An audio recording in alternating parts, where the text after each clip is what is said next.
આ છે આમ મારા મામાના છોકરા થાય, ફઈના છોકરા છે, બધા 2-3 હતરા છે, પટેલ જ થાય. અત્યારે એમ બે હારે રિક્ષા બેઠા હતા તો મને વિચાર આવ્યો, મેં કીધું લાવો વિડીયો બનાવી. એ પેલા હતા હીરામાં, પછી મેં હમણાં રિક્ષા હકાવું છું તો મને તું લાય એને કહું. ઈવડાઈને તો ખાનદાની જ ધંધો છે ડ્રાઈવરનો. મારા મામા ટેમ્પો ચલાવતા, એટલે અત્યારે એ રિક્ષા ચલાવે. રિક્ષામાં કેવી મજા આવે? મજા આવે. હીરા કરતાં મજા આવે કે નહીં? લાગશે વાર પણ આવશે મજા. લાગી વાર પણ આવી મજા કે નહીં? હા. એટલે આપણે ગમતો ધંધો કરો ને તો જ મજા આવે. મામા કાલ પ્રમ દિવસ જતો હતો ને, અંધારું થઈ ગયું હતું રોડે. એ મને યાદ આવી ગયું. મેં કીધું અત્યારે એટલું અંધારું છે, આ તો આપણે તો અત્યારે વાહનની દાદા થઈ ગયા. પહેલાં તો વાહનની એટલા હતા નહીં, બહુ ઓછા વાહન હતા. તે મામા ક્યાં કંઈક જતા ખબર નહીં, અમરેલી, જુનાગઢ, ગમે એનું ભાડું આવ્યું ને 500 કિલોમીટરનું તોય કરી નાખતા. 2-3 દિવસે ઘરે આવેલા. અને અમારા કુટુંબમાં તો કોઈ સાયકલ નહોતા હાંકતા. મારા મામાને જોઈને જ તે મેં રિક્ષા લીધી. મારા મામાની બધા ટેમ્પા હાંકતા ને એ મને વિચાર આવ્યો. મેં કીધું એટલે મોડો વિચાર આવ્યો, પણ આવ્યો સારો વિચાર.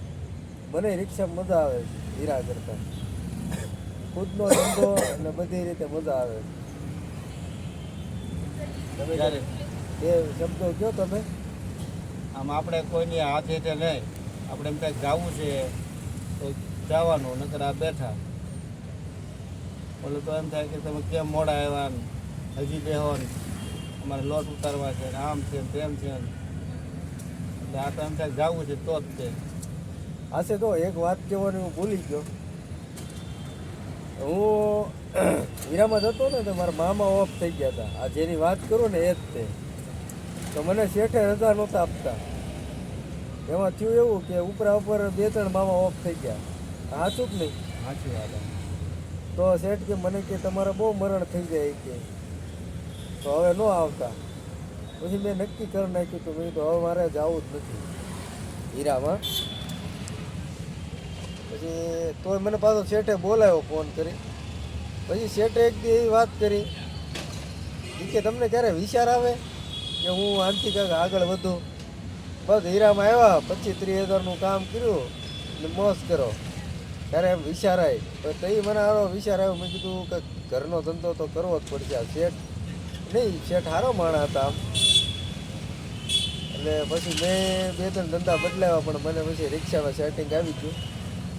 મજા આવે રિક્ષામાં. કેમ કે મામેહાળનો થોડોક વાહ લાગી ગયો હતો ખાલી, એટલે એમ આપણે મામેહાળમાં પહેલેથી જ તે મજા આવે, નાનપણથી જ તે. આપણે દાદા ત્યાં જ મોટા છે, મજા આવતી. નાનપણ યાદ આવી જાય ને તેમ તો હે હવે તારું તઈ પૈસા નહોતી ને મજા આવતી હતી ને હવે પૈસા છે ને એવી મજા નથી આવતી. સાચું કે નહીં? હા સાચી વાત. તો અમારો વિડીયો લાઈક કરજો, શેર કરજો અને કમેન્ટ કરજો કેવો લાગ્યો છે.